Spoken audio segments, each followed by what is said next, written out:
So I want everybody to be aware of that. We'd love to see who you are and where you're coming from. So it'd be nice to have your cameras on, but if you choose not to, we understand. You're welcome to put in the chat who you are and where you're coming from. That'll help us know the group that we're sharing our time with this afternoon. And as I'm looking down the roster, I see some familiar names. So that's good to see some people returning to our sessions. But we'll give folks time to join us. And as they do, please be sure to put who you are and where you're coming from, which tribal community that you serve. We're going to also ask that if you have your camera on, wonderful. And if not, that's okay too. But just that you have yourselves muted. Unless you'd like to share something aloud, you're welcome to raise your hand or post a question in the chat and we'll address it. And then you're welcome to unmute yourself and also ask questions. We want to invite you to engage with us as a part of this session today.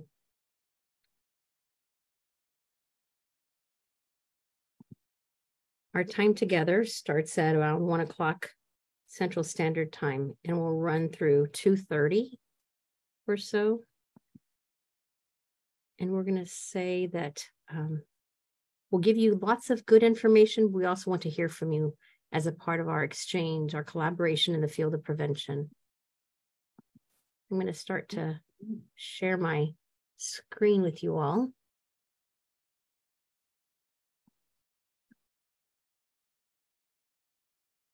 Are you able to see the large slide or the small slide with the map? Dr. Winters? The large slide. Okay. The opening slide looks good. Okay. So I'm learning how to do this better. Well, thank you. Good afternoon for joining everybody. Please know that today's session is being recorded as a part of the services that we provide to people across the Indian country so that we can share it with people who are unable to attend. We post it on our YouTube station and on our center's website so that folks can get an idea of what our sessions are all about. Today is the first of 4-part series, a look at practice-based evidence in Indigenous prevention. And the focus for it is really taking a look at specifically our culture as a strength, because we know that our culture is prevention. We know that culture as a strength-based approach for holistic prevention in substance use and misuse is key to the success of the programs that we oversee, that we engage in, and that we support our young people and their families. So as we begin our time together, please be sure to put who you are, where you come from in the chat, and we'll get started with our session. As you look at this map, you notice that we are the American Indian Alaska Native Prevention Technology Transfer Center. And if you look at the very center of it in the yellow shaded area, we are in the state of Iowa. Our center is housed at the University of Iowa. Although we're centrally located in the lower 48, we have the honor of serving and working among our Native people in the lower 48 states as well as Alaska. There are 11 other centers across the country that serve in the prevention field. We get to serve all of those regions, all of the areas of need with our Native communities. We are funded by SAMHSA, the Substance Abuse and Mental Health Services Administration. And so the content of this event is the creation of our presenters, myself and Dr. Winters, and the opinions expressed do not necessarily reflect the views or policies of SAMHSA, HHS, or the American Indian Alaska Native PTTC, but do note that some of the great information we're going to be sharing with you comes from SAMHSA's resources. So it's really important to note that. As a follow-up to today, you're going to receive an email, which will include the following. You'll get to have links to the presentation slides, as well as the recording. You'll also have a link to our GIPRA, our government form, performance evaluation. So it's really important that you help us out and understand what you learn from today's session, what you appreciate about today's session, and what we can do better for the next time. When you take the time to do the survey, it cannot be traced back to you. It is anonymous. and know that it really helps our center with future funding. So I will post the link some point in the chat box, as well as at the very end of the session. But if you have access to cutting and pasting this and putting it in your screen, you can log on to that as well after today's event. It is very helpful to us that you take the time to do this after today. Although we're gathered virtually today, it's really important for us to take time to acknowledge the land and pay respect to the indigenous nations whose homelands are forcibly taken over and inhabited. Past and present, we want to honor the land itself and the people who have stewarded it throughout generations. This calls us to commit to forever learn how to be better stewards of these lands through action, advocacy, support, and education. We acknowledge the painful history of genocide and forced occupation of our territories, and we respect the many diverse indigenous people connected to this land on which we gather from time immemorial. While injustices are still being committed against our people on Turtle Island, we say thank you to those that stand with us and acknowledge that land reparations must be made to allow for healing for all our people and to Mother Earth herself. This document was created by 3 of my former colleagues, Ella Driscoll, Keely Driscoll, and Sean Bear, all from the Squaxin Nation. And before we go on, I'd like to invite somebody from our group, one of our participants, to offer words of wisdom, a song, a prayer, just so that we can begin our time together in a good way. You can unmute yourself and you can share a song, a prayer, words of wisdom.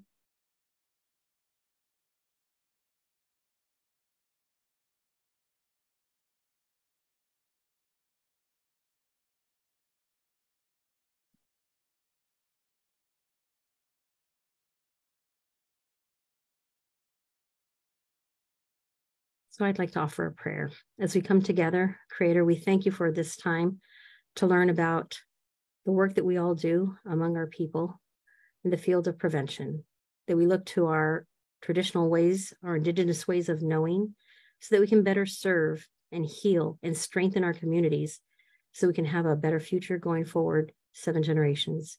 We thank you for those who are on the line with us today. We ask that you help them in their journey as they each have taken the opportunity to come and learn and come and share about who they are in their communities and how they serve in this field. We ask that you strengthen those who could not be with us today, and that we honor the journey that we are all on together on this Turtle Island. And this we pray.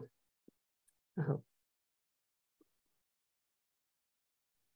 Well, today there are 2 of us online to get to share some information with you and learn from you as well. I'd like to invite our first presenter to introduce himself. Thank you, Allison, and hello, everyone. I'm Ken Winters, trained as a clinical psychologist and have been a consultant to... Try not to stress out.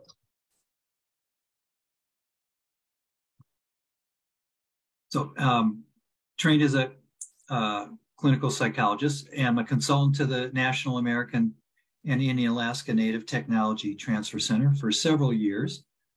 I'm a senior scientist at the Oregon Research Institute, but located here in Minnesota. Previously, I was a professor in the Department of Psychiatry at the University of Minnesota, where I founded and directed the Center for Adolescent Substance Abuse Research for 25 years. And my primary research interests are behavioral health.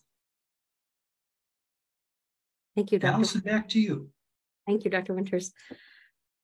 I am very honored to serve among you all in this field because it's an opportunity to not only serve my community back home, the Tapilam Coahuitecan Nation, to serve across Indian country. It's a real privilege to be a part of the National American Indian Alaska Native Prevention Technology Transfer Center. As we have been moving forward in this office and the center doing the great work that we're doing, I bring my experience as an educator into this role because my research has primarily been among Native populations. I currently continue to do research and work with and among our people because I find when I engage and I involve our people in the work that I do, our voices are being carried forward.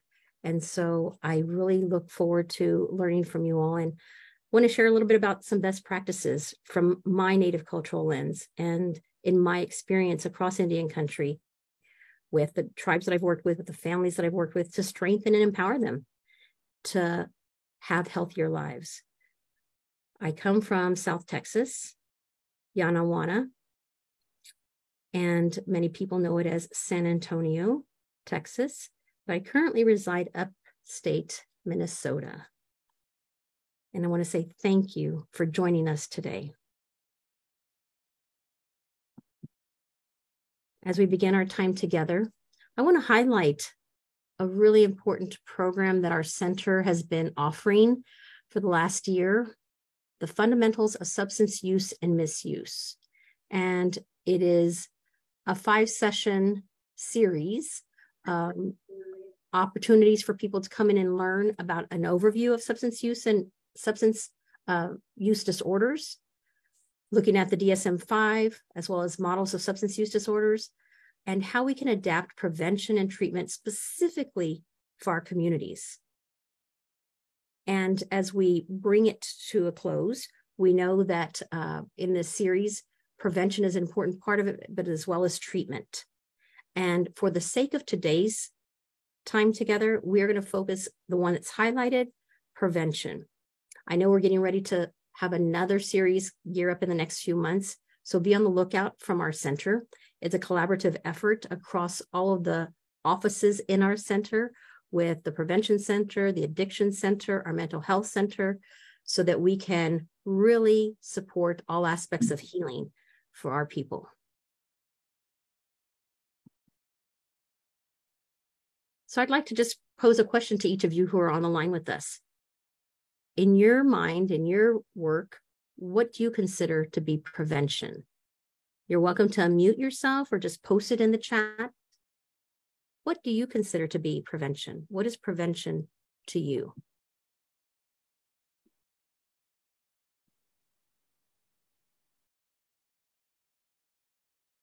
Is there anybody who'd like to offer an answer?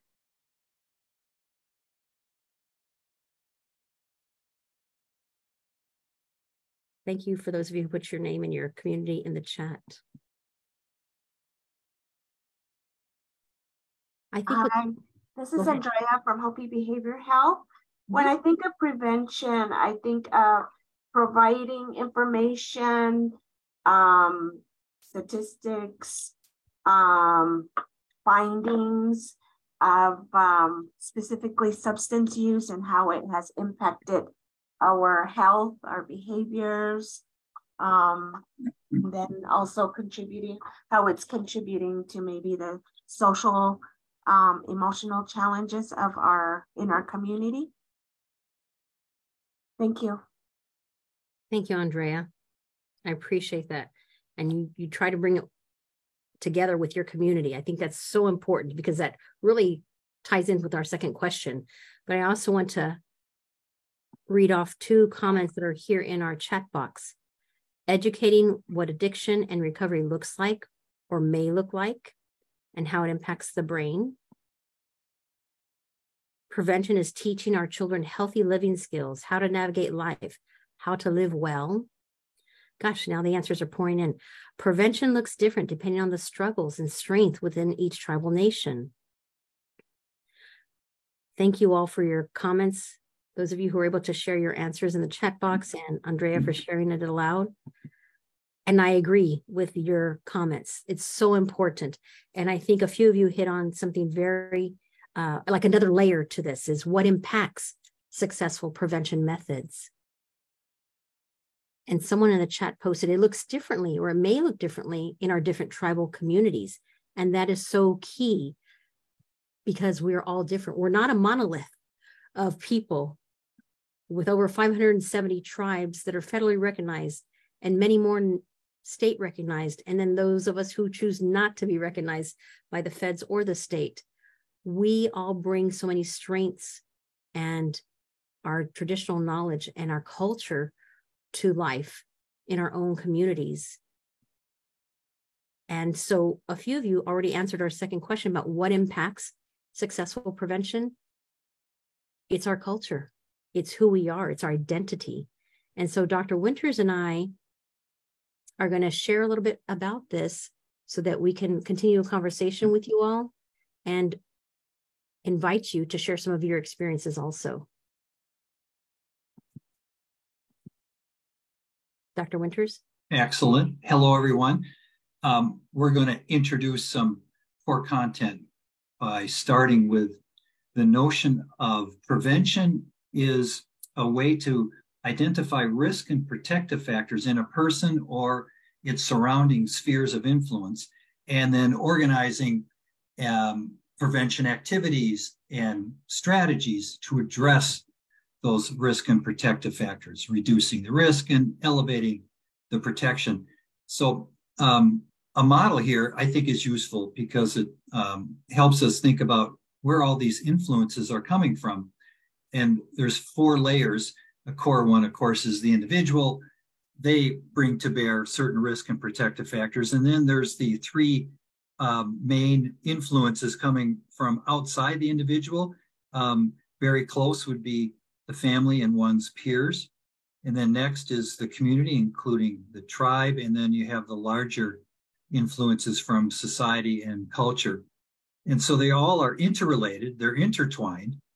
You can imagine a person, an individual has a lot of protective factors, and that might mean they're low risk for some kind of disorder or disease or substance use.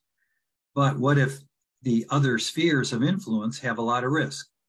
That, of course, will challenge the individual, and to the extent those protective factors are very strong, that might overcome some of the negative influence provided by the other spheres.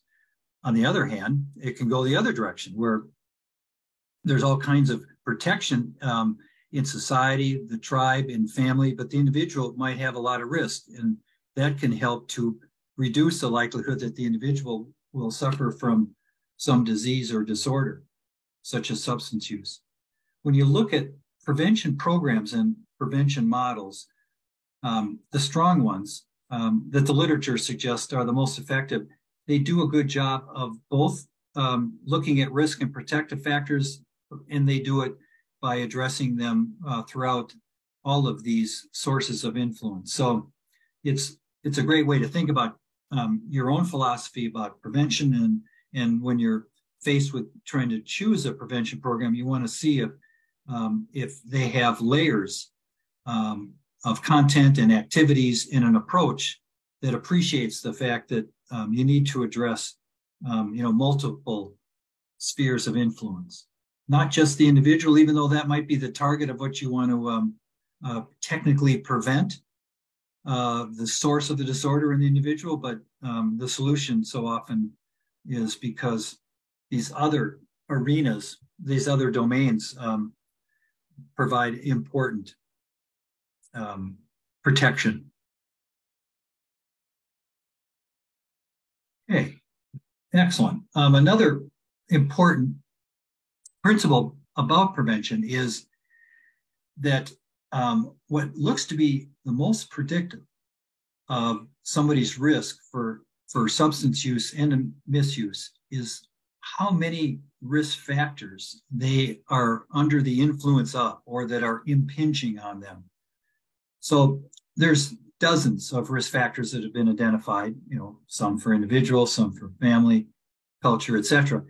But when you try to look at, well, what is the most predictive, which ones should we try to address strategically if we want to maximize the efforts of our prevention program, the notion is not to look at any small group or individual risk factors, but to think about how you can reduce the number of them that the individual is experiencing.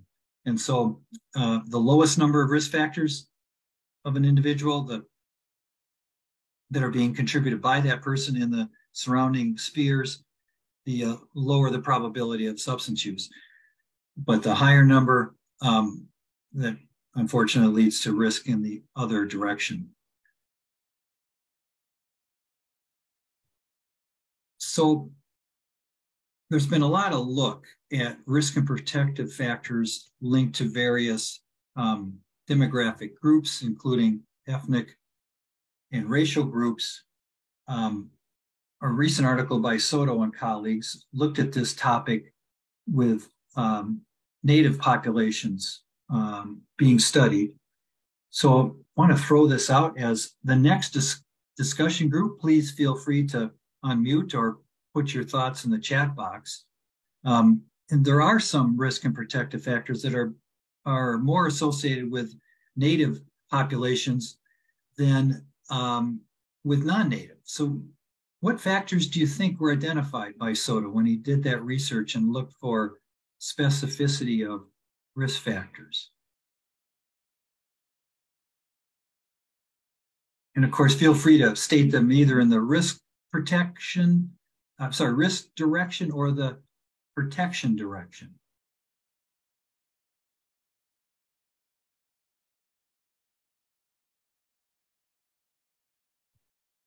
Dr. Winters, Lisa put something in the chat about co-occurring mental illness. Excellent. As a risk. Yes, and Lisa added trauma. Yep. Also a very good answer. Identity, Rosie, I assume you mean identification and connection to traditional culture, to one's tribal community. There you go. Rosie's thumbs up. Presence of a nurturing adult equals protection. Yes. Having great supports. And of course, Lisa didn't say necessarily has to be a parent, but because sometimes parents aren't as nurturing as perhaps would be desired, but having a nurturing adult in one's environment is very important. Yes, peers both can provide risk and protection, can't they? One's friends can help lead someone down a healthy path or unhealthy path.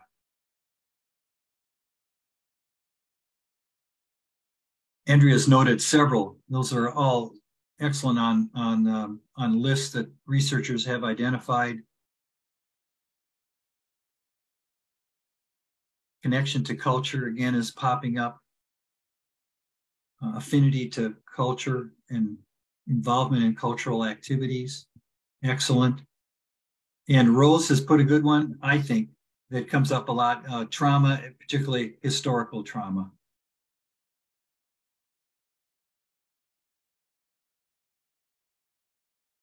Thank you all for sharing. These are a lot of great comments. Shows that you're really thinking about these things as you do your work in the field. ACEs. ACEs, adverse child experiences, yes. Yeah, it's a very relevant discussion and somewhat complicated. To what extent the individual or that community poses or contributes risk and protective factors at a very young age, or do those factors impinge on the person a little later in life? You can imagine very early in life, there perhaps can have a bigger, both negative and positive impact. When you get older and you've got more, resiliency, more coping skills, sometimes it's easier to handle some of those risk factors or to take advantage of the protection and the assets you have. And that can also lead downstream to differential, probability of having a substance use problem or not. Yes, very impressive list of answers. Should we show them what Soto found? This is a summary of it, and we'll return to it, but these were the main ones. And the first one is just reminding that the number of life stressors is important, not just specific ones. And then exposure to severe and acute trauma, family history of substance use problems, family support, of course, that's an asset. Another asset, strength of Native identity, engaging in culturally healing practices. A great asset, and the unfortunate risk would be historical trauma.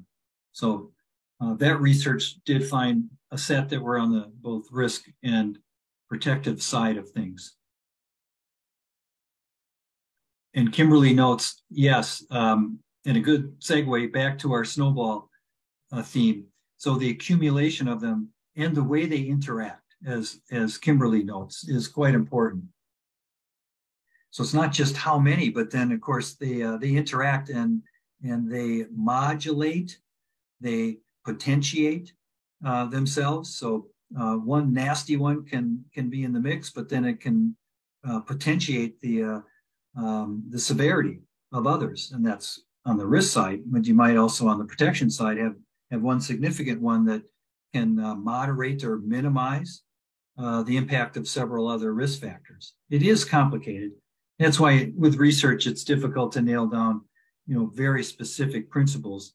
I suppose the snowball effect principle is elevated in the research literature because you can measure it and you can tally and you can sum up things, and mathematically that can show significance. And it's hard to always fully understand from a mathematical level, or when you're doing group statistics, to see how they individually or idiosyncratically interact. But we can all reflect on our past or reflect on individuals and see how various things interact in certain ways that have very big impact downstream on someone's health and well-being. Okay, and then I just want to remind you that in the upcoming topics that we're going to address, we're trying to focus on 3 themes. One is that we'll be looking at prevention from a demand reduction perspective, not supply reduction. There's a significant point of view and literature on prevention looking at how to reduce supply, but we're focusing on reducing demand. Our attention is going to be on universal and selective programs.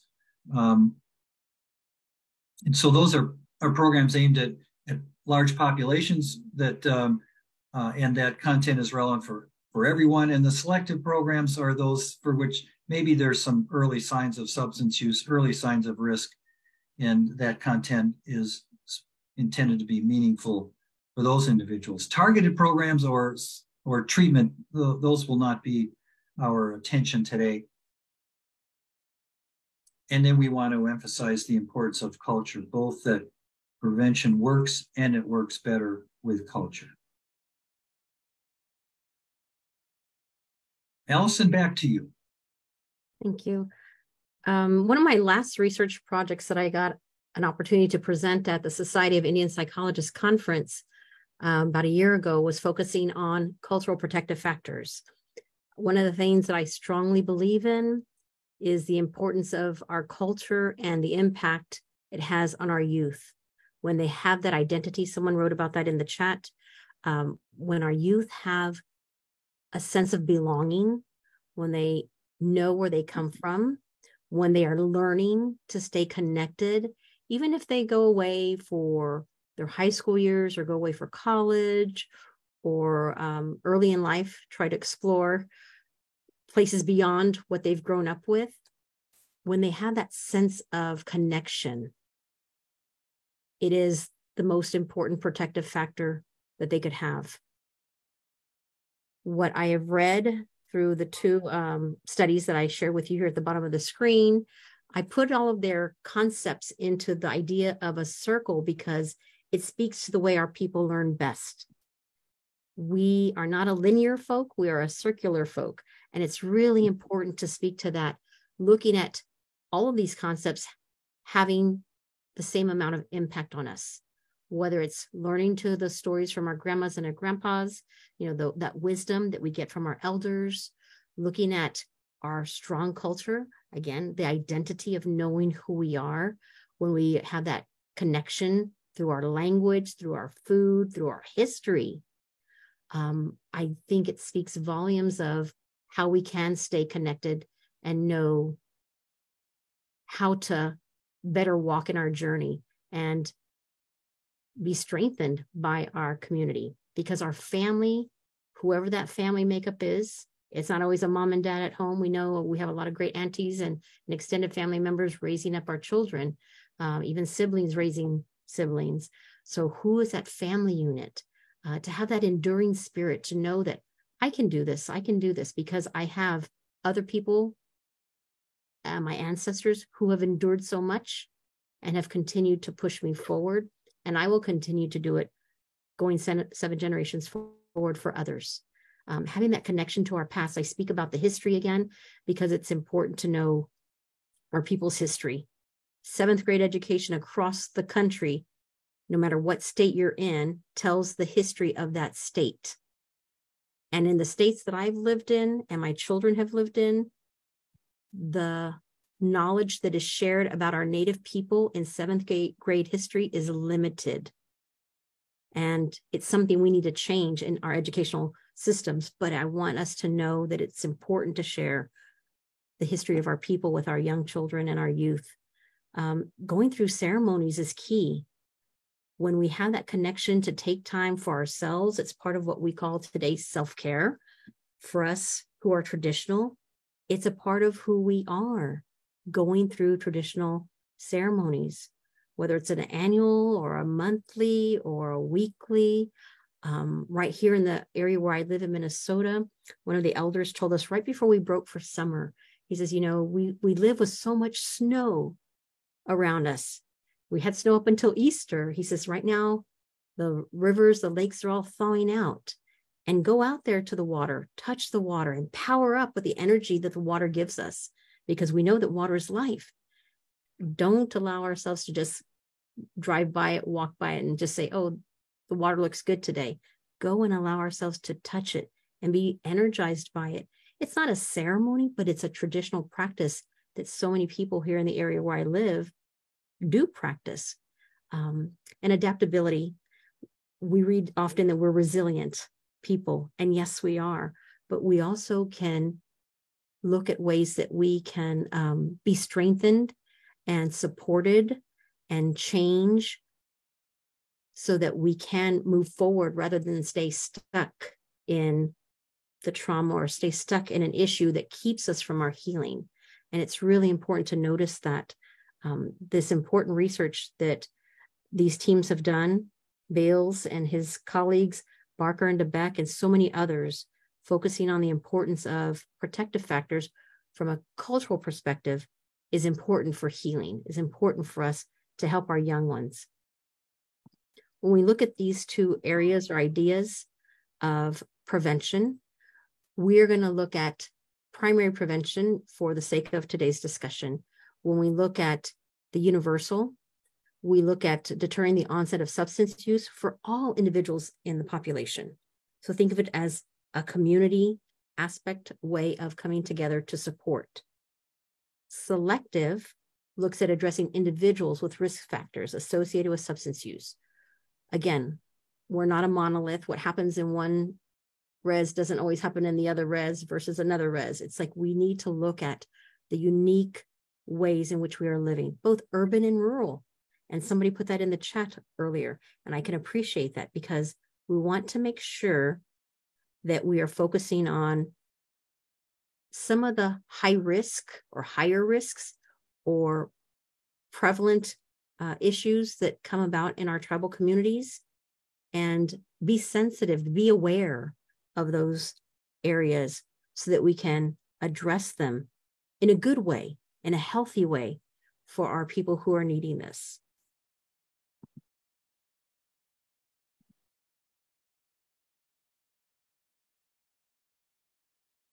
We do need to look at some concerns, though, across Indian country, because we know our teens are challenged. We know our teens have peer pressure happening in their lives. We know our teens are a lot different today in the 21st century that maybe we were as teens. And so most teens use some kind of substance. Risk of current and future problems are linked to the age of initiation and other risk factors. And I think about relatives that I have across Navajo Nation who are teachers in the school systems, sharing their experiences of finding elementary children in the bathrooms vaping and the concerns that they have about this. And it's a valid concern. It's happening today. It's happening, chances are, during the summer, and it's going to happen again. But we, you and I, have this opportunity to step up in the field of prevention to look at how we can change these habits, these unhealthy ways of being drawn into using substances that are not good for our bodies. The most commonly used substances by teens in this order are alcohol, cannabis, and nicotine. These are according to largely wide studies. But I do know that because of vaping, nicotine can be one of those that is creeping up slowly into more and more communities. And so it's something that we need to be aware of because the vaping is targeting our young people. The advertisements, the flavors, and the list goes on. And although it's illegal for them to purchase any of these substances, our teens and even our early adolescents are having access to these items. And so what we need to look at as specialists in this field is the ideas that we work on, the programs that we utilize, the methods and approaches that are most appropriate in the field of prevention, because prevention does work. When we put forth our efforts, we know it does make a good impact. When we look across some different studies with our young people, both urban and rural, here's one specifically that is reservation-based from a few years back, but it's an important one to note about substance use among American Indian youth on reservations compared with a national sample of non-native adolescents. Based on this data, this was done with 8th, 10th, and 12th grade students attending different schools on or near reservations.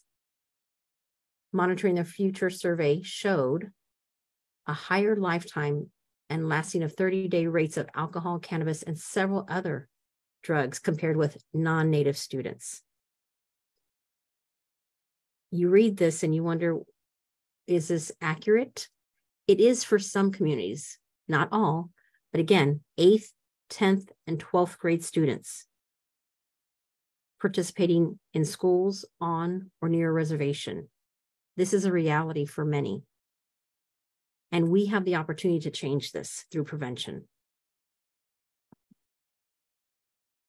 Some great resources, not just because they come from our center, but because they are well researched, because our team works really hard at providing high quality information, well-researched information that are native specific.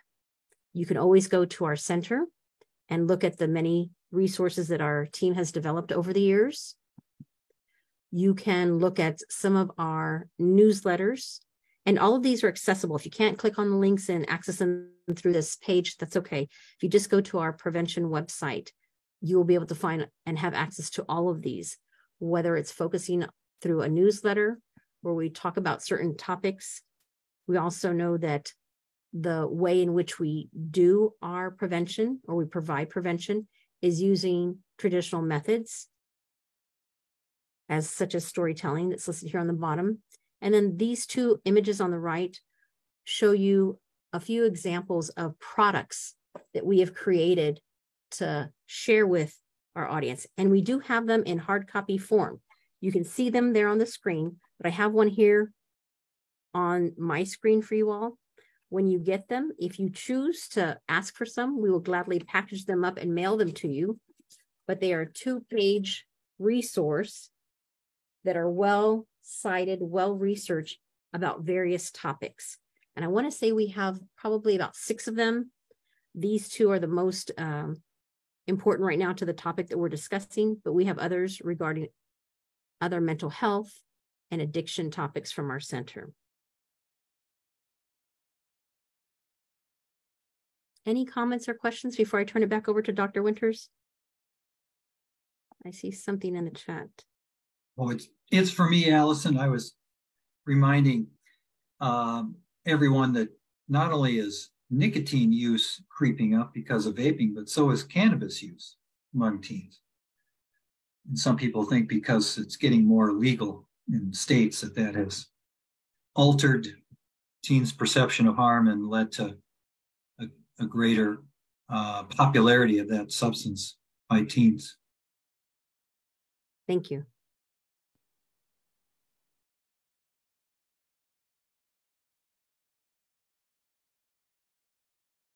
Should I review academic centers? Yes. So there are some valuable resources in the United States that focus on prevention for Native populations. The Colorado School of Public Health has its Centers for American Indian and Alaska Native Health. Go to their website, you can see just a wealth of resources. Then the next one is the center at Johns Hopkins, the Johns Hopkins Center for American Indian Health, also excellent, providing both rigorous research as well as practical resources. Then there's the Indigenous Wellness Research Institute at the University of Washington. I've also enjoyed taking advantage of and benefiting from many resources there. So 3 centers, they're all university-based. You can see how they've published research reports and articles in peer-reviewed journals, but all the centers also have a priority to develop community-friendly, school-friendly prevention resources. Then the next slide just is a reminder that you can download for free 2 resources that are relevant for our discussion today. The number 3 there is a document produced by a National Institute on Drug Abuse that summarizes basic principles of preventing drug use among children and adolescents. It's not specific to any racial or ethnic group, but it does a synthesis of what are some of the main principles when you look at all of the published literature that rigorously looked at prevention programs and their effectiveness. And so it, I think, has 13 principles, ranging from the importance of addressing risk and protective factors and how to implement in various settings, the role of parents and communities in supporting prevention principles. So it gives you an idea of what should be in the content of good prevention programs, but also how to use that content and implement it with success. Then we've added this, the 4th one. This is stepping a bit outside of our typical prevention discussion today, but it's a free report from National Institute on Drug Abuse that looks at treatment and what are the keys to effective treatment for teens. And in a similar way to the prevention guide I mentioned, this document reviewed existing outcome literature and then synthesized them into key principles, ranging from how to do good assessment, what should be in core treatment, and how to promote long-term recovery.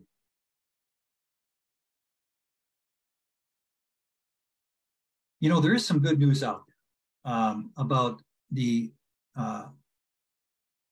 effectiveness of prevention programs. I'm highlighting something here that I think means we are getting some success with our prevention when it comes to teens and reducing the prevalence of those that use any substances while they're in their teen years. So what you're seeing here is trend lines from 1975 to 2018. And the data point for each is the percent of teens that said they haven't used any drug when they are a high school senior. So they're tapping, the 17, 18, 19-year-olds of the 12th graders in America. And then they get to respond on surveys, what they've used recently, as well as what's their lifetime pattern. So the blue line at the bottom is sort of the most impressive, because that would mean that these are the percent of teens that say they haven't used any substance during their youth so far.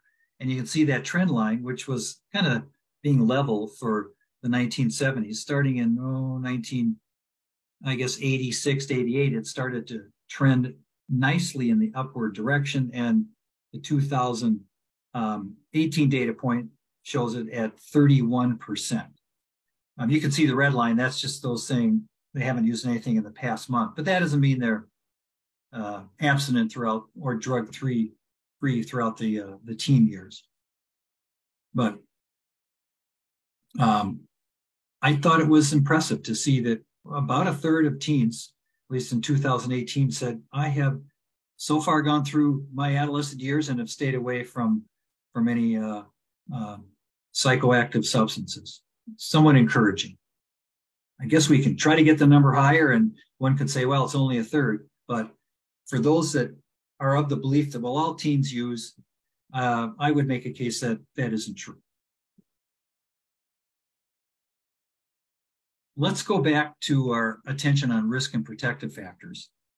I'm going to just briefly do a brief discussion here and then have Allison talk about the wonderful photo to the right.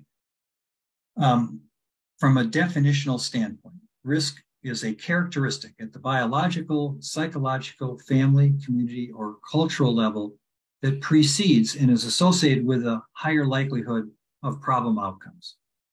At the other end of the spectrum, we have protective factors, a characteristic at the individual, family, or community level that is associated with a lower likelihood of problem outcomes.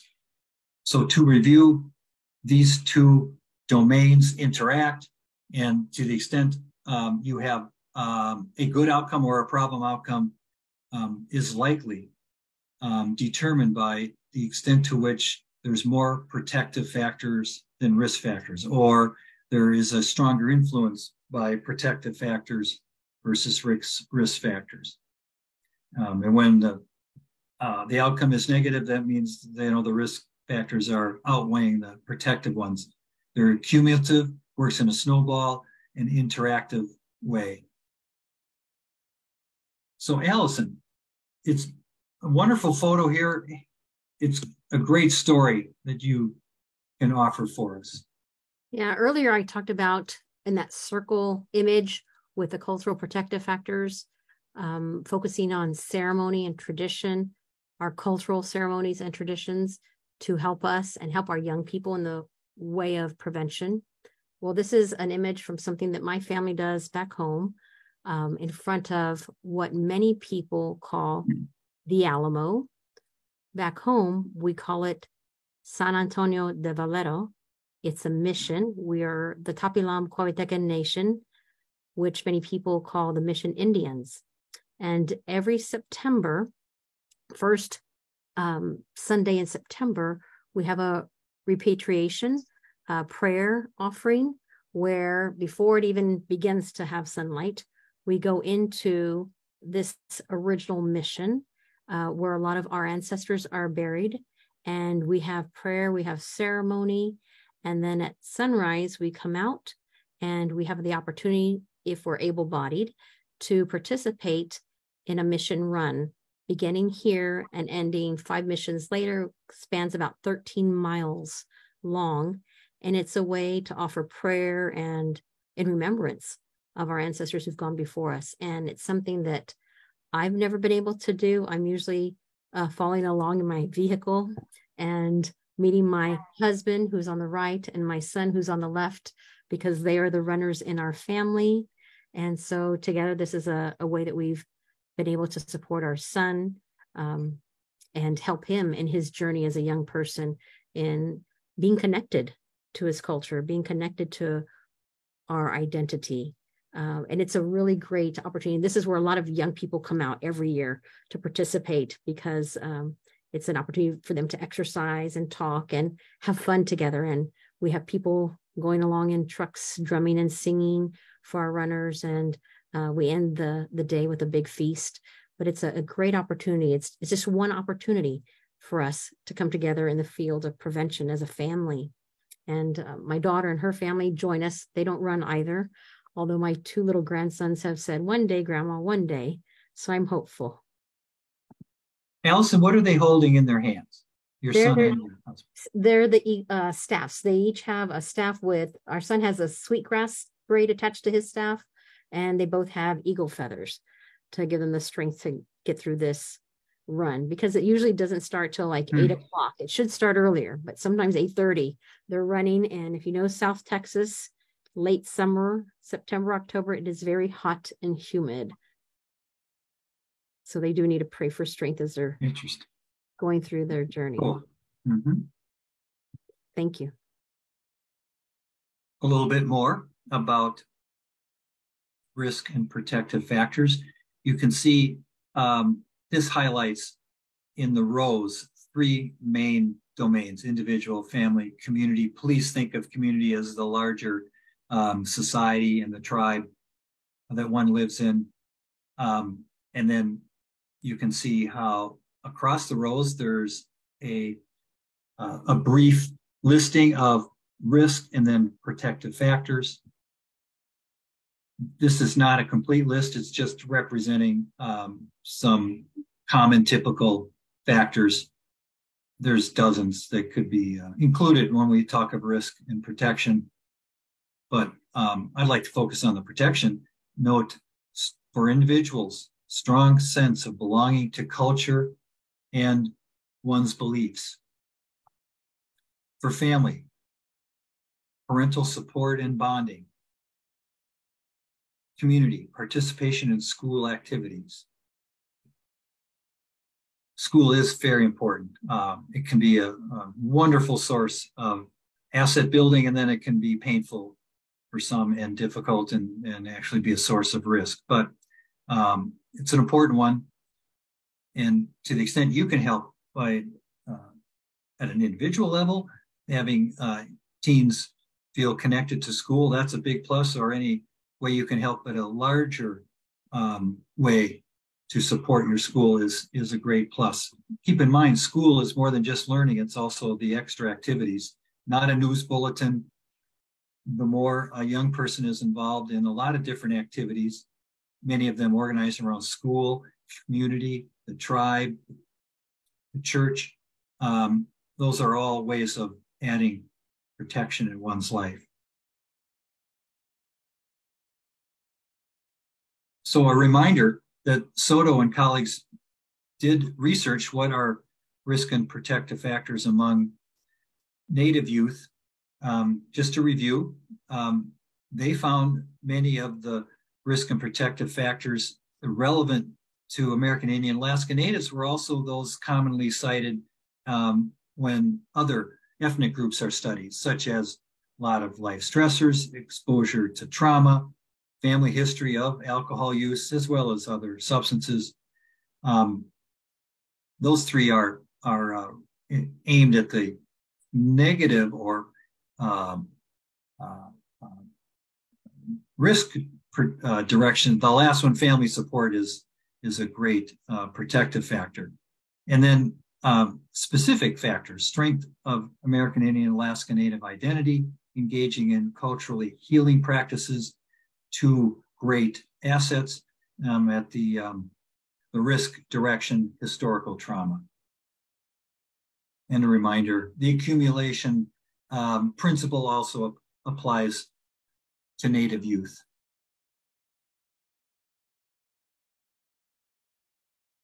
Dr. Winters, before we go on, Kimberly was asking in the chat if there are any, if there's any data on relationships to others in a youth's life. And I don't know if you want to clarify that, Kimberly, but I'm wondering if you're talking about the relationships that our young people have. To peers? Yes. For example? To clarify, we're talking about like the parents and the family system, but I'm thinking of kids who are raised by aunts, uncles, grandparents, the influence of friends, like, because those all seem to, they could play a role in how things pan out for kiddos. Yeah. I think I would add the word, or replace the word could to should. It should influence. So those that are taking the role of a parent, whether they are the biological parent or not, they can have a significant influence. Or just extended family members, also important. So that could be a lot of adults in a teen's life. Then also think of older sibs. That can exert a lot of influence, particularly with substance use. There's been some studies on that. If the older sib in a family is a substance user, the younger sib, unfortunately, has a higher probability of that problem. So think back a few slides where we were looking at all those different spheres of influence outside the individual. You had the family, you had the tribe and culture, and then you had larger society. And there are relationships that a teenager can have with across the board, can't they? And the extent of those relationships could be a great source of protection. Hopefully it's not a source of risk. Good question. Thank you. And we'll follow up with some resources to share when we send out our email with that information for you, Kimberly, and everybody online. So we've been talking a lot about the risk and protective factors and the impact that has on our young people. Important information to know.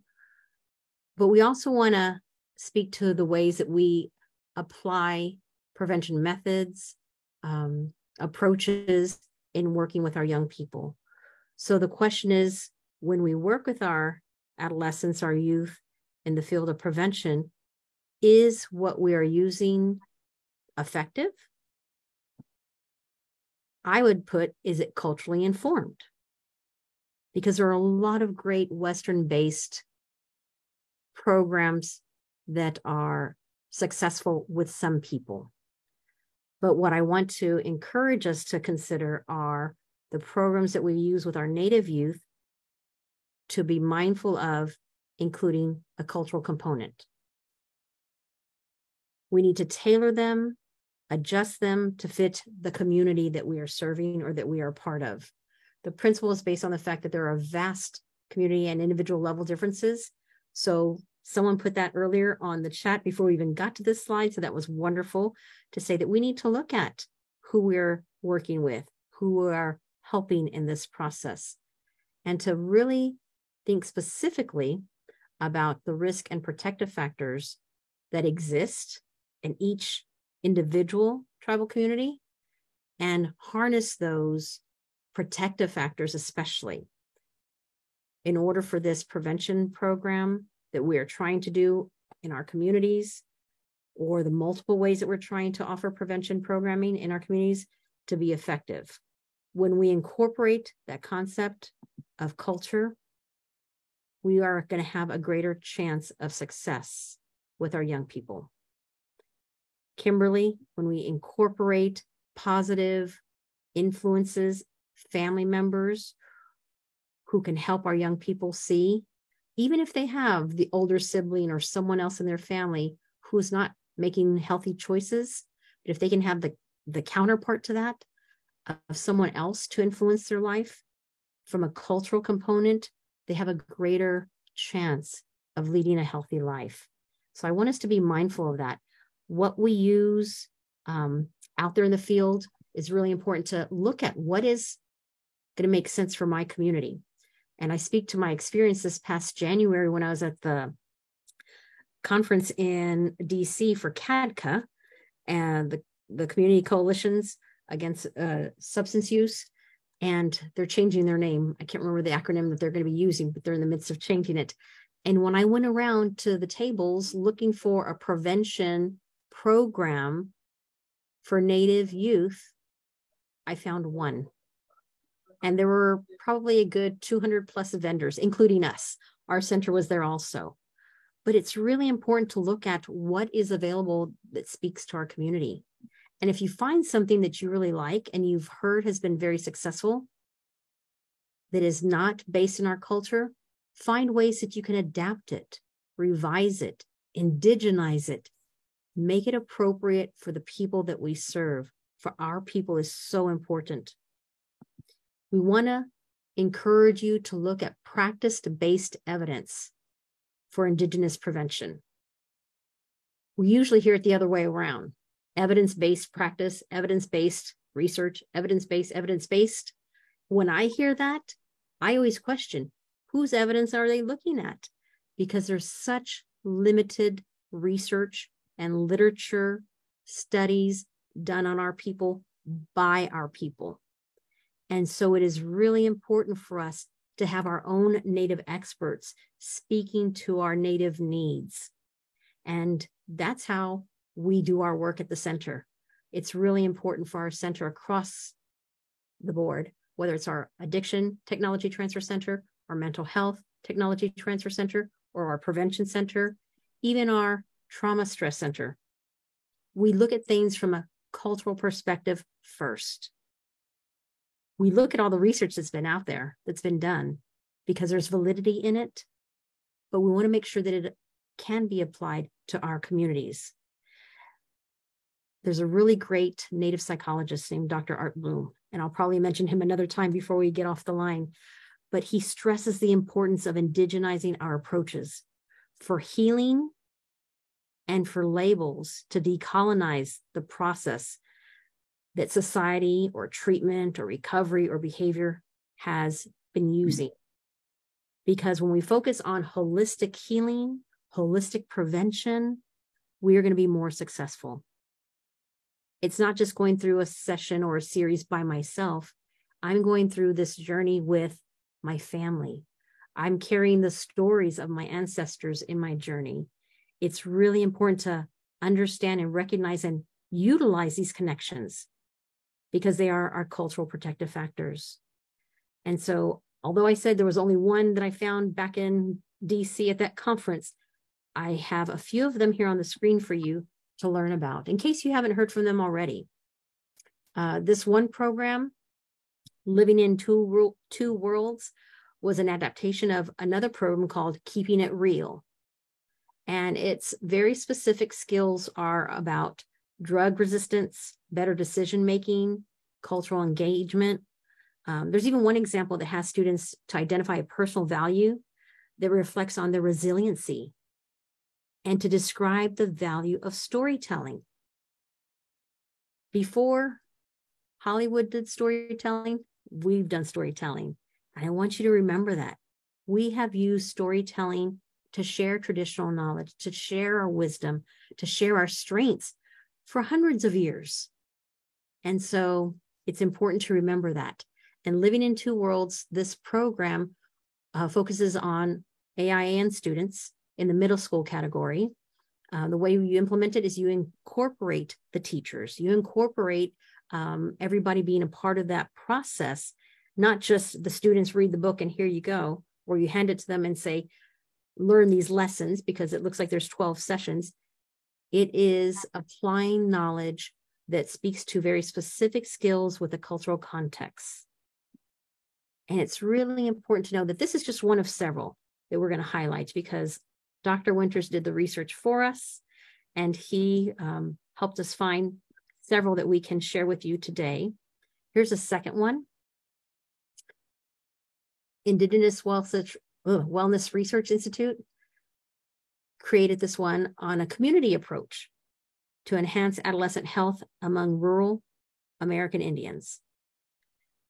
We want to make sure that we look at things that have been well researched, and this one has, to assess community readiness so that we can actually support what our young people are experiencing.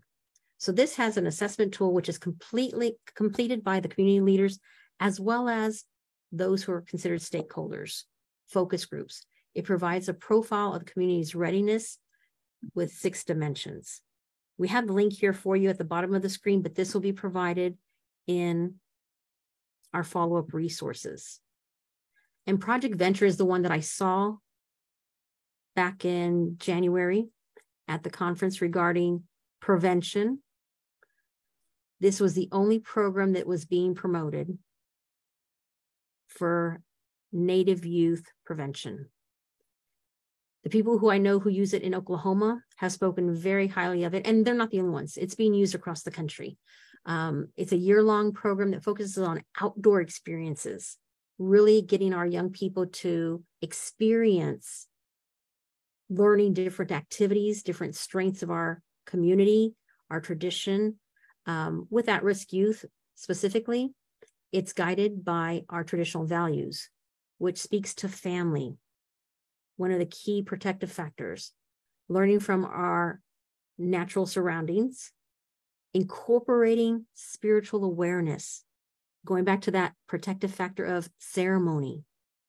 In order to move forward in prevention with a holistic perspective, we need to include spiritual awareness, service to others, and respect. It includes a whole list of programming when we look at kids who are trying to problem solve and don't understand how to address issues that they're facing. This gives them some options to consider. There are some skill building experiential activities that are delivered weekly. And I really like the fact that it's an outdoors program. And here it gives you some examples of hiking, recreation, camping, whatever's unique to your community outdoors. And I speak to, for example, where I'm at here up in northern Minnesota, because a lot of the games and outdoor projects are usually done during the warmer months, but even during the winter, there are different activities we can do with our young people outdoors. There's the snake game that a lot of people do here out on the ice. And it's a traditional game that people come out and they have contests with the different native communities on the different lakes here in the area because they're frozen over and they can actually build the item that is needed, the little slope, if you will, for this game. And there are a lot of other great ideas, but I'm just really impressed that this has been written about in a journal of experiential education. It's been proven to be successful in different communities across Indian country, and it's one that we want to highlight here with you today. There are two more that I want to try and get through as I look at my watch.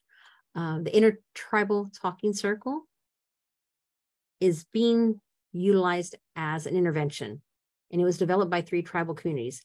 And although this has been promoted and written about, you can probably look at your own community and think of your own talking circles.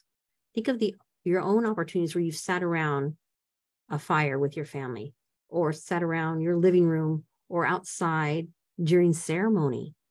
When we have these opportunities to not only listen, but to share and to have that dialogue between many generations of different members, very much like what my family does back home. I shared with you that picture of my husband and my son, but before we actually do that run, or they do that run, we have an opportunity to come together in ceremony, in prayer, in a talking circle to reflect and share what we're going through, what struggles we need, and praying with our ancestors to support those positive social relationships in our community. It's really important to teach our young ones how to develop traditional skills during this event. It's not always the elders leading things. Last year, our son was asked to lead the group as a youth. It's usually done by an elder consistently. It's been done by an elder consistently. And a few years ago, he turned it over to our youth to be the leaders for this important sacred run. So this intertribal talking circle intervention is a really good way to look back at your own communities, and you're probably doing your own adaptation of this in your own community. The Indigenous Resilience Center at U of A in Arizona focuses on some very specific ways for tribal resiliency: food, energy, water security, sovereignty, climate adaptation, and health. These are all important ways that we need to look at our own lives and look at what's going on with our own people and what our tribal needs are so that we can continue to be resilient. It's one of our protective factors. So how do we address it in our communities? I do have 2 more that I want to share on the screen with you. Culture is prevention. It is something we say very often in our center because it is so accurately reflecting our communities. We know that this program aims to promote strength, health, healing, and wellness to improve our youth, to help them in their journey using culturally informed methods. Dr. Angela Snowshoe up in Canada, the scale that she developed is used to focus on this with our young people.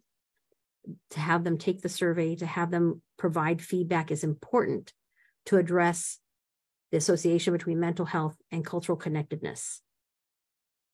And I know that there are several communities, whether you're in Partners for Success or other Native Connections, those are the two that come to mind right away, do use that survey, do use that scale that was developed by Dr. Snowshoe for reflecting with their youth. And it's available online for you to consider. When we speak of prevention, and as we've been speaking in this session today, most of what we share focuses on prevention with substance use disorders and misuse. But when I think of prevention as an educator, I think of it in different aspects of how we live. I think of prevention for diabetes, for cardiovascular issues, and other health-related issues that are prevalent among our people. And then one of the things I've noticed in my work across Indian country is the concerns that teachers and school administrators and tribal leaders have been sharing regarding bullying among their youth. And so a few years ago, I did a research project with two other prevention specialists, psychologists, and we created the Sweetgrass Method. It's a strength-based method, and it's really focusing on the community's needs for practitioners, traditional practitioners, to analyze the process and to recognize the ranges of needs and the capabilities to develop culturally responsive methods for teachers and school administrators and tribal leaders. And I have a little image down there at the bottom of the screen to kind of help you understand or illustrate it. But if you think about sweetgrass, when you use it for ceremony or use it for prayer and smudging, it's usually in a braid. And so this methodology includes 3 strands of a braid. And the first one is introspection, really looking at ourselves and what we bring to the table or to the approach. And the second strand is on communication, working on how we build relationships, how we partner with those who we are working with to address the concern. And the third one is continuity. Just because we talked about it one time does not make it effective. It needs to be continuously discussed and addressed and supported for the strategy to support the success of these youth. It's really important for us to think of other ways to support our young people in the field of prevention.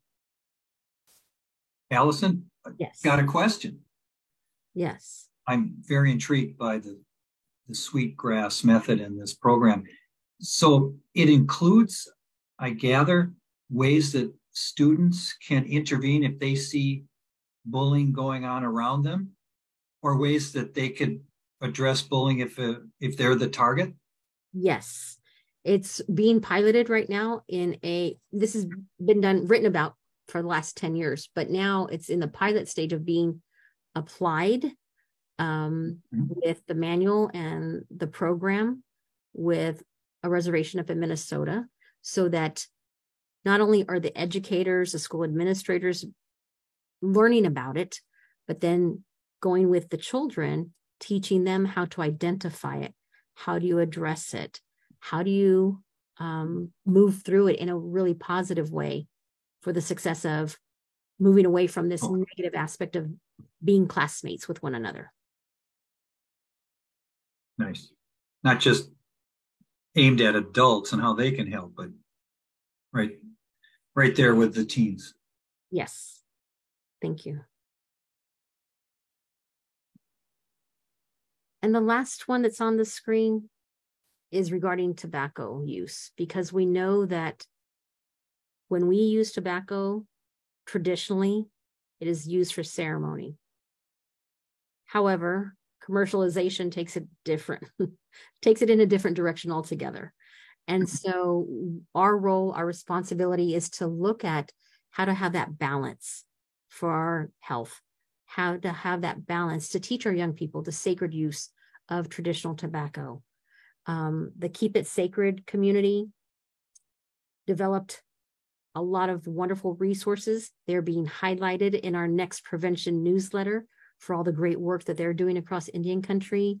But this is their visualization of how you can center on the traditional use of sacred tobacco and all of the different ways that we can honor it through tribal leadership, through cultural connectedness, through community engagement. And that is so key so that our youth can have their own way of developing their leadership and moving forward to not fall into this category of commercialization use of tobacco. And there are a few tribal communities that have been addressing this lately. I know 2 years ago, Navajo Nation passed a law regarding use of commercial tobacco in any of their buildings on the reservation. So there is progress in this area.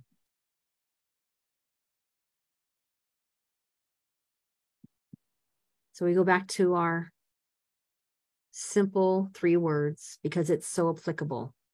Culture is prevention. When we share with our youth the importance of what you see here in the image of an eagle dance, honoring those who cannot dance, honoring our ancestors, sending our prayers to the Creator, then we know that we are moving in the right direction. Because the importance of traditional approaches, and I use a capital T because I'm speaking to the tradition that we all have as Native people. They speak to cultural identity and health.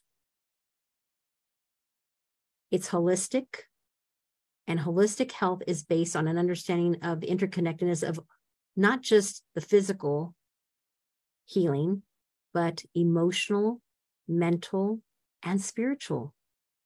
And we incorporate our environment in how we heal also.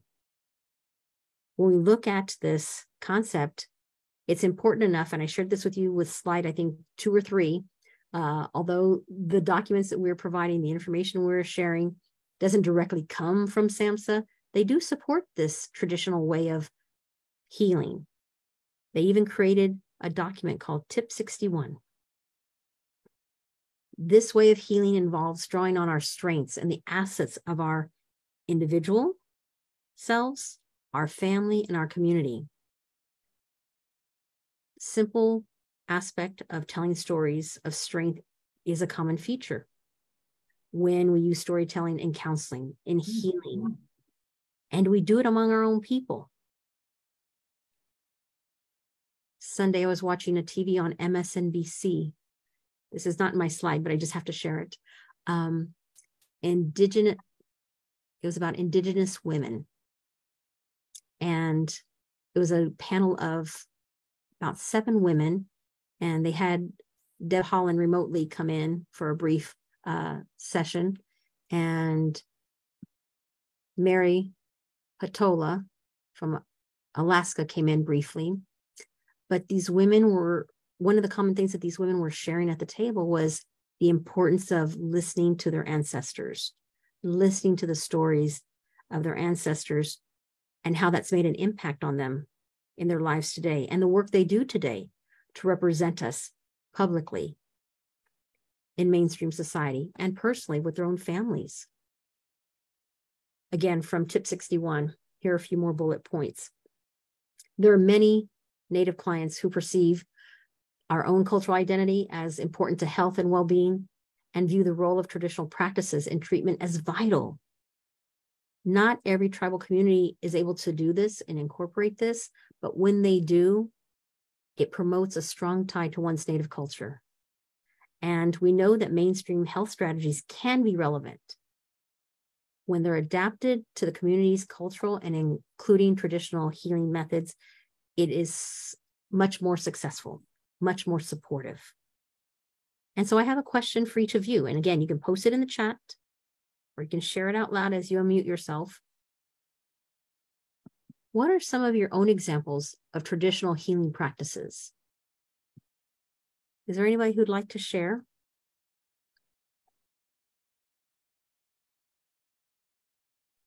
You can. I wouldn't mind sharing. That's okay. Go ahead, Dean. Yeah, I think, again, so much of what you already touched on is relevant, and, you know, as an Indigenous person, makes so much sense.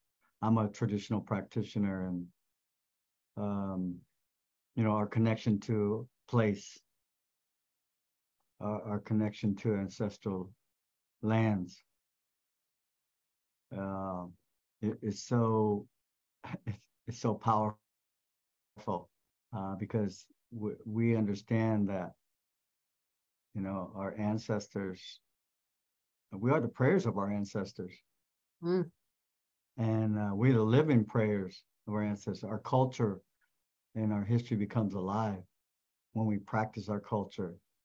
And that could be not only through the ceremonies, but even when we speak, Kimasa Hile Kasusu Mehik, when we speak our native language, connects us to, you know, things that are important, that give us identity, that give us purpose.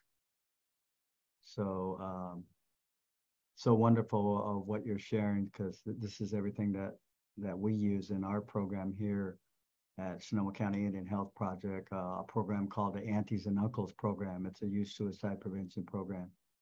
And just like you shared, culture is prevention. That's the basis of our program.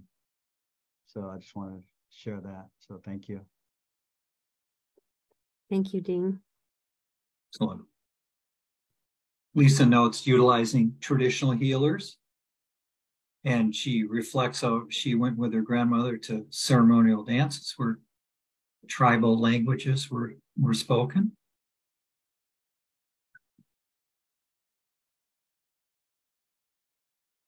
Very important. Thank you, Lisa, for sharing that. Anybody else have anything they'd like to reflect on?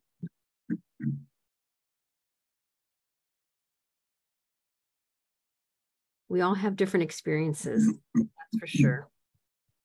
But when we look at how we do things in our communities, here are just a few other examples that are listed in SAMHSA's resource called Tip 61. And they're not exclusive to any one tribal community, and you probably have other examples of traditional healing practices in your own community. And so it's really important to remind ourselves, what is our strength? And I really like the way, Dean, you said that we are the living prayers of our ancestors. That is so important to remember. We are here because of our ancestors, and our future generations will be here because of us. So thank you for sharing that. Feel free to put any other additional ones that are specific to your community, that speak to your experience, that speak to your culture with your tribe. These are just a few that SAMHSA mentions in Tip 61. Dr. Winters? Thank you. Our last principle we're going to talk about is this notion of blending westernized strategies with your traditional ones. So there's a school of thought that while culture is prevention and traditional strategies are effective, there may be instances where borrowing and infusing or mixing, blending, some portions of westernized approaches can further strengthen one's traditional program.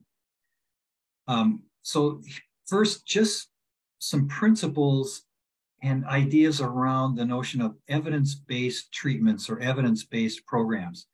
I'm of the philosophy that while it's great to take advantage of such programs and to learn from the knowledge based on those programs, that doesn't mean one has to rigidly follow it when they're thinking about ways to blend that kind of program into one's existing program. for example, some evidence-based programs might do a bad job of being culturally informed. And we know that cultural-based interventions can really enhance the effectiveness in Native communities. You don't want to lose the culture is prevention principle just because you want to somehow lean on an evidence-based program. And you want to make sure such programs do not devalue traditional healing practices and beliefs. Also, too often, those that advance evidence-based practices take the view that there is just their way, their manualized right way of doing something. And that definitely runs counter to Native views that there are many paths to healing. And that wonderful view is supported by research as well. When people have peeled away the strict rigidity of looking at evidence-based and manualized programs, they realize that when you make adaptations and adjustments that are necessary to, increase the connectivity between you and the client, to make something more relevant and meaningful to that individual and the community the individual is living in, you are optimizing, the effectiveness of that program. And so too often evidence-based practices are not accommodating that. So just a precaution. I'm a fan also of looking at such programs and seeing what you can learn from them, but I want to give you these caveats and reminding you that don't lose the principle that culture is prevention. So here's some other thoughts on this idea of blending. They come from tip number 61. The tip is a wonderful, I think, resource that looks at behavioral health of American Indian Alaska Natives from prevention and treatment. But 3 principles to emphasize. You have to make sure that the provider of the service is culturally competent or culturally informed. There's a lot of ways that can be done, even if an individual is not from that particular culture, is not native. Non-native individuals can work to upgrade, to be culturally competent, to be culturally sensitive. One principle there is learn from those around you. So don't think that you can just figure it out yourself, but as best as possible, absorb yourself into the community and ask and inquire and learn from others. So you can also take core components of a westernized approach and apply it to your programs that are aimed at Native individuals. 2 examples: motivational interviewing techniques and trauma-informed therapy. So people have studied this and found that the core features of those kind of techniques and strategies are effective across a lot of ethnic groups, including Native populations. I hope that those that are with us today that have responsibilities to work with clients or work with populations or work with young people when you're trying to convince those individuals to self-examine, make some changes, be healthier, that you're very good at motivational interviewing techniques. It's a great skill to have for prevention specialists. And then blending needs to account for cultural and indigenous knowledge and practices. So you can see blending is somewhat of an art. You can take what might look to be very relevant from a so-called westernized approach, but you want to make sure that it's not detracting from culture and culturally related knowledge and practices. I think the term that Allison used not too far back, you can indigenize a program and make sure that culture is still prevention, even if you're borrowing some westernized principles and strategies. So thank you, Dr. Winters. So as we bring it to a close, know that this session has been focusing on prevention, specifically knowing that prevention does work And we need to take into account all the risk and protective factors that can impact our young people for substance use or misuse.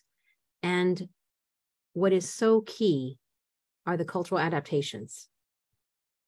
We need to be sure that we are pulling from our best and from our Native communities, using our culture, our traditional knowledge, our indigenous ways of knowing, however you speak to it in your own community.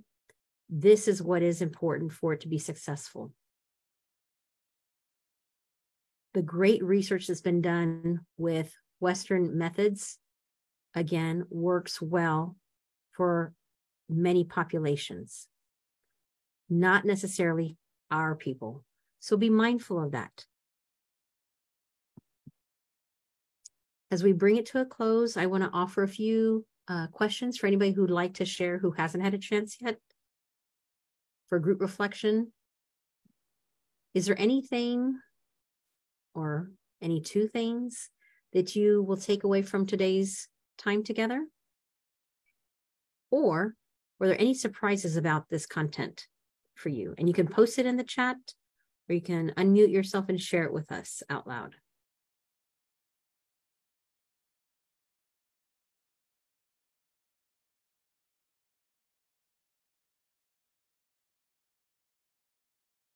If you don't get a chance to share it out loud with us today, know that you'll be given a survey to take care of that, because it's really important that we hear back from you. Go ahead. Oh, this is Beverly, and I just really, really respect, I guess that's the word, the traditional and the culture of prevention together, recognizing the tribal approach and traditional to heal and to move forward.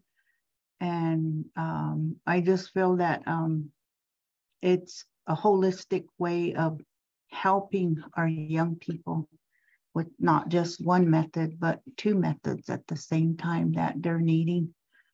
And a lot of it hasn't been recognized yet, but I know we're all still working towards where we recognize different tribal traditions and cultures to help with the Western.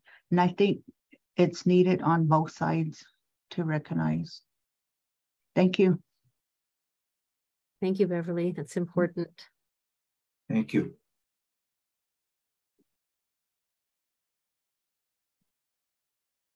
With our last few moments, is there anybody else who would like to share before we sign off for today?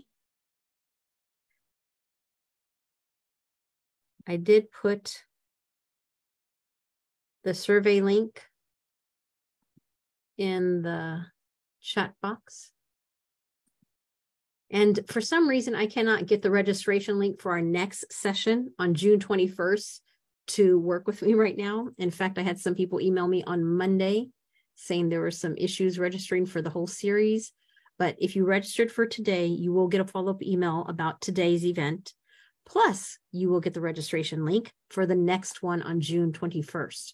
So that if you have time to spend with us that Wednesday afternoon, we're going to keep the conversation going on looking at Indigenous prevention methods so that we can serve our people better from our perspective as Native prevention specialists.